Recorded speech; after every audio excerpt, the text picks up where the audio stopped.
Hi friends, இன்றைக்கான riddle பார்க்கலாமா? ஒரு அப்பா, அவருக்கு 3 பசங்க இருக்காங்க.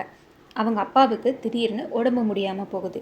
ஸோ அவங்க அப்பா தன்னோட சொத்தை பசங்களில் யாருக்காவது ஒருத்தருக்கு கொடுக்கணும், யார் புத்திசாலியோ அவங்களுக்கு தான் கொடுக்கணும் அப்படின்னு நினச்சி அவங்க 3 பேருக்கும் ஒரு டாஸ்க் வைக்கிறாரு. 3 பேரையும் கூப்பிடுறாரு. அவங்கக்கிட்ட என்ன சொல்கிறாருன்னா, நீங்கள் 3 பேரும் மார்க்கெட் போகிறீங்க, ஆளுக்கு ஒரு பொருள் வாங்கிட்டு வர போகிறீங்க. அது என்ன பொருள் அப்படின்னா, அந்த பொருள் என்னோட பெட்ரூமை நிரப்புற அளவுக்கு பெரிய பொருளாக இருக்கணும்.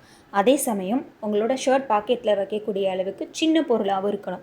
அப்படிப்பட்ட பொருளை யார் வாங்கிட்டு வரீங்களோ அவங்களுக்கு தான் என்னோட சொத்து ஃபுல்லாக நான் தருவேன் அப்படின்னு சொல்லி 3 பேரையும் மார்க்கெட் அனுப்பிச்சி வச்சிடுறாரு. அவங்க 3 பேரும் மார்க்கெட் போய் ஆளுக்கு ஒவ்வொரு பொருளை வாங்கிட்டு வராங்க. ஃபஸ்ட்டு பையன் வராரு. அவர் கொஞ்சம் ட்ரெஸ்ஸஸ் வாங்கிட்டு வந்திருக்காரு. அந்த ட்ரெஸ்ஸஸை அந்த ரூம் ஃபுல்லாக நிரப்புறாரு. ஆனால் ஃபுல் ரூமுமே நிறையவே இல்லை. அடுத்து 2வது பையன் வராரு. அவர் கொஞ்சம் வைக்கோல் வாங்கிட்டு வந்திருக்காரு. வைக்கோல் வாங்கிட்டு வந்து ரூம் ஃபுல்லாக போடுறாரு. ஆனால் பாதி அளவுக்கு தான் நிறைஞ்சிச்சு. அடுத்து 3வது பையன் வந்து ஒரு பொருளை அவங்க அப்பா கிட்ட காமிக்கிறாரு. அந்த பொருளை பார்த்ததுமே அவங்க அப்பா, உனக்கு தான் என் சொத்து ஃபுல்லாக அப்படின்னு சொத்தை ஃபுல்லாக அந்த பையன் 3வது பையன் பேருக்கு எழுதி கொடுத்துட்றாரு. அப்படி அந்த பையன் என்ன பொருள் வாங்கிட்டு வந்திருப்பாரு?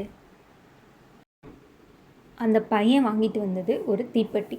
அந்த தீப்பெட்டி வாங்கிட்டு வந்து அதிலிருந்து ஒரு தீக்குச்சியை எடுத்து பற்ற வைக்கிறாரு. அந்த வெளிச்சம் அந்த ரூமை ஃபுல்லாக நிரப்பிடுது. அந்த தீப்பெட்டி அவரோட பாக்கெட்டில் வைக்கக்கூடிய அளவுக்கு சின்னதாக இருக்குது. ஸோ அவங்க அப்பா அந்த 3வது பையனுக்கே தன்னோட சொத்தை ஃபுல்லாக எழுதி கொடுத்துட்றாரு. இன்றைக்கான ரிடில் உங்களுக்கு பிடிச்சிருந்துச்சுன்னா லைக் பண்ணுங்கள், உங்கள் ஃப்ரெண்ட்ஸ்க்கு ஷேர் பண்ணுங்கள். அண்ட் இது மாதிரி நிறைய ரிடில்ஸ் வேணும்னா நம்ம சேனலை சப்ஸ்கிரைப் பண்ணுங்கள். தேங்க்யூ.